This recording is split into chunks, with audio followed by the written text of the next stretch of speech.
د پاک افغان تاو تریخوالی او دغه یو سخت جړپونه وشو او هغې نه وروستو مختلف ملکونو چې هغه اسلامي ملکونو هغوی دا خبره واضحه کړه او دا خبره یې وکړه مختلف پلیټفارم باندې چې اوس د پاکستان افغانستان دواړه مذاکرات وکړي. هو هغې نه وروستو څه خبره دې ته راغله چې 48 غنټې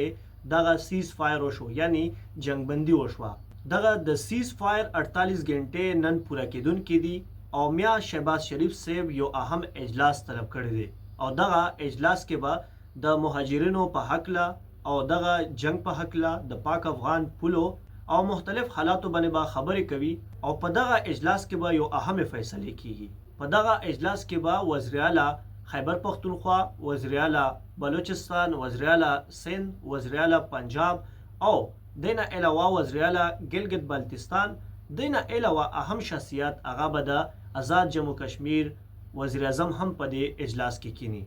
او په دې کې به د اوورال سیناریو چې سره روان دي پاک افغان په پوله پاک افغان چې کوم حالات روان دي هغه د جنگ صورتحال څوک دغه سپانسر ټیرریزم خوښوي او د کم علاقو نه دغه سپانسر کیږي یا کم ملکونه افغان چې دغه پاکستان سره جنگوي او د پاکستان په هغې باندې به رای او مختلف سیناریو باندې به ډسکشن کیږي. دغه متوقع ده چې نن یو اهم اجلاس کیدونکی دی.